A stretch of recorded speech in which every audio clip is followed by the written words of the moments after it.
İlimiz Sağlık Müdürlüğü, Toplum Sağlığı Hizmetleri bünyesinde bakanlığımızın benimsemiş olduğu hastalığa değil sağlığa yatırım yapma anlayışıyla Şanlıurfa'da hizmet veren Eyyubiye, Haliliye Birnoğlu, Bamya Suyu, Akçakale ve Viranşehir olmak üzere toplamda 5 adet sağlıklı hayat merkezimizle vatandaşlarımıza mesai saatleri içerisinde ücretsiz bir şekilde hizmet vermekteyiz. Merhaba, buyurun, hoş geldiniz. Hoş bulduk. Ne için gelmiştik? Ben sigarayı bırakmak için Size birçok kamu spotlarımızda görmüşsünüzdür. Monoksit çıkışı var. Bunları kontrol ettikten sonra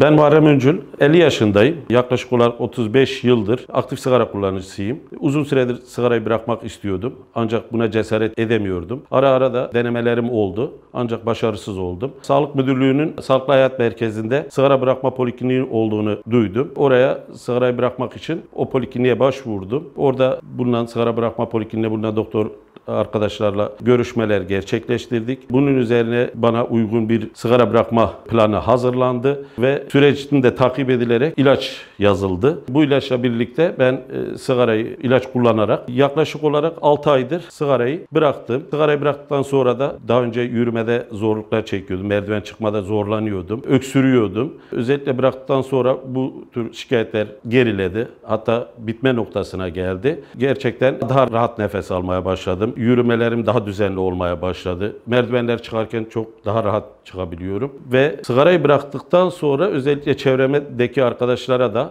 sigarayı kullanan kullanıcılara da Sağlık Hayat Merkezi'ndeki sigara bırakma polikliniğini tavsiye ettim. Bu sayede birçok arkadaşım da sigarayı bıraktılar. Gerçekten orada hem hekim arkadaşlar hem orada çalışan arkadaşlar bu konuda büyük destek verdiler. Öncelikle tahlillerimiz yapıldı, karbon monoksit ölçümlerimiz yapıldı ve bize plan anlatılarak o süreçte yaşayabileceğimiz zorluklar anlatıldı. Sıkı takip edilerek, uzun süre takipler de yapılarak bu süreci atlatmama yardımcı oldular. Eğer sigarayı bırakmak istiyorsanız ve nereye başvuracağınızı bilmiyorsanız Sağlık Müdürlüğü'nün Sağlıklı Hayat Merkezlerinin sigara bırakma polikliniğine başvurabilirsiniz. İlk 5 gün ilacı sigarayla birlikte kullanabilirsiniz.